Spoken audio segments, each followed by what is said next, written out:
નમસ્કાર, આપ જોઈ રહ્યા છો મિસ્ટર ગુજરાત ન્યૂઝ। સમસ્ત કચ્છમાં વિકાસના નામે ગરીબ હિન્દુ પરિવારોના મકાનો તોડવાની કાર્યવાહી સામે ભારે રોષ ફાટી નીકળ્યો છે। મળતી માહિતી મુજબ સરકાર દ્વારા ગરીબ પરિવારોને 100 ચોરસવારના પ્લોટ ફાળવવામાં આવ્યા નથી। પરિણામે વર્ષો પહેલા દબાણમાં વસવાટ શરૂ કરનાર પરિવારો છેલ્લા 50થી 60 વર્ષથી ત્યાં રહે છે।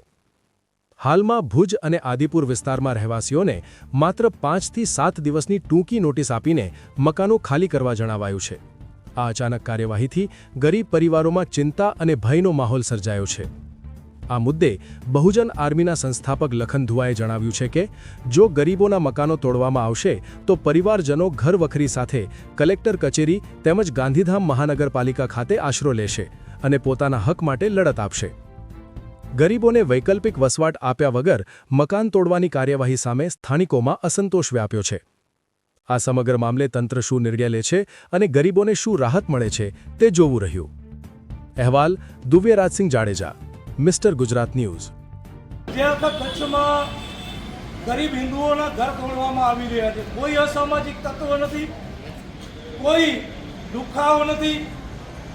જે અસામાજિક તત્વ અને લુખાઓ છે એમને તંત્ર દ્વારા સાચવવામાં આવે છે અને સફાઈ કામદારો છે ભુજ નગરપાલિકામાં આખા ભુજને સાફ રાખે છે।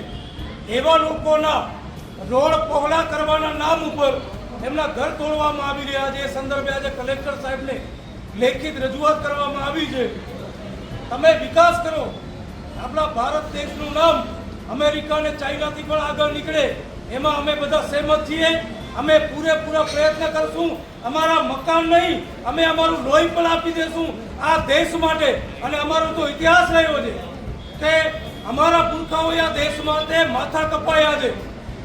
પણ આ રોડ પહોળા કરવા માટે અદાણીને અંબાણીની ગાડીઓ જાય એના માટે જો ગરીબોના ઘર તોડવામાં આવશે તો એ ક્યારે પણ સહન કરવામાં આવશે નહીં। કચ્છના સાંસદ હોય, કચ્છના કલેક્ટર સાહેબ હોય કે ભુજના ધારાસભ્યો હોય, આ વાતને યાદ રાખજો। આ તમને વોટ આપવા વાળી પ્રજા છે।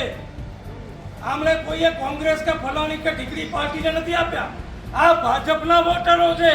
ભાજપના વોટ આપ્યા પછી આ લોકોના ભાજપ સરકાર ઘર તોડે તો સ્વાભાવિક વસ્તુ છે કે એમના વિરોધમાં ઉગ્રથી ઉગ્ર આંદોલન કરવામાં આવે। કલેક્ટર સાહેબને રજૂઆત કરી છે કે 8 મીટર મકાન તોડવાનું જે ફોર્મમાં ફરમાન જાહેર કરવામાં આવ્યું છે એની જગ્યાએ 4 મીટર કરવામાં આવે।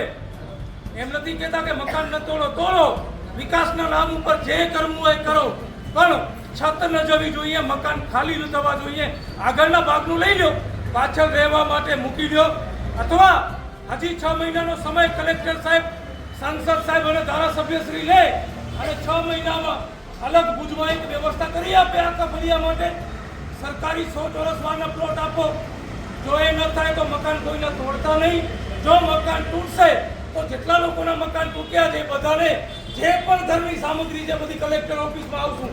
આ સરકારી ઓફિસ છે, આ જનતાના ટેક્સથી ચાલતી ઓફિસ છે, માટે અહીંયા કને હશું અને અહીંયા કને ડેરા ડાલશું, અહીંયા કને છત બનાવશું। એટલે કચ્છના સાંસદ, ભુજના ધારાસભ્ય અને કચ્છના કલેક્ટર શ્રીએ એ જ વિનંતી છે કે ગરીબ હિન્દુઓને મારવાનું બંધ કરો। આજ તમારા વોટર છે, હમણાં જ સ્થાનિક સ્વરાજ્યની ચૂંટણી આવશે, ચમત્કાર મળી જશે। એથી સારું છે કે જ્યાં રહે છે ત્યાં કને એમને રહેવા આપો અને કોઓપરેટ કરવા તૈયાર છે તો જે આરોપો કે એવી રીતે કોઓપરેટ કરવા વિનંતી છે।